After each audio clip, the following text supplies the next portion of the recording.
रवि और राजू पक्के दोस्त थे। वो एक गांव में रहते थे, एक बड़े हरे भरे जंगल के पास।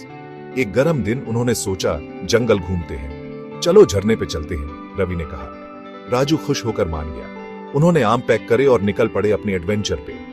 जंगल ठंडा और छायादार था। चिड़ियां पेड़ों में चहचहा रही थी, बंदर डाल से डाल उछल रहे थे। रवि और राजू बहुत खुश थे नेचर के बीच।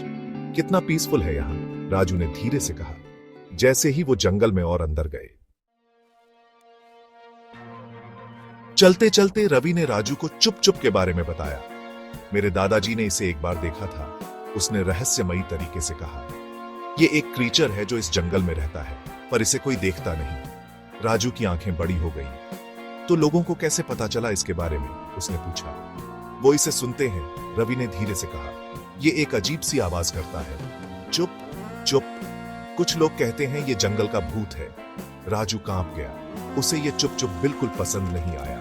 वो चुपचाप चलते रहे, कोई अजीब आवाज सुनने के लिए। हवा रुक गई, बस पत्तों की सरसराहट सुनाई दे रही थी।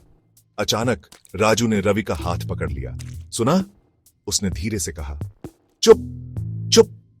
आवाज एक बड़े बरगद के पेड़ के पीछे से आ रही थी। वो धीरे धीरे पास गए। दिल जोर से धड़क रहा था। पेड़ के पीछे से झांकते हुए उन्होंने कुछ हलचल देखी। वो छोटा और भूरा था। चुप चुप, आवाज फिर आई। रवि और राजू ने सांस रोक ली। डर के मारे हिल भी नहीं पा रहे थे। आखिरी चुप के साथ वो क्रीचर एक ब्रांच पे आ गया। वो एक छोटा हरा तोता था। उसने अपना सर टेढ़ा किया और उन्हें अपनी चमकदार शरारती आंखों से देखा। रवि और राजू जोर से हंस पड़े। वो इतना डर गए थे और ये बस एक तोता था। तोते ने अपने पंख फुलाए और साफ आवाज में बोला, चुप चुप, बेवकूफ बनाया। रवि और राजू को समझ आ गया कि तोता वो आवाजें रिपीट कर रहा था जो उसने सुनी थी। चुप चुप का राज खुल गया। उन्होंने बाकी का दिन उस फ्रेंडली तोते के साथ खेलते हुए बिताया, अपने जंगल एडवेंचर पर हंसते हुए।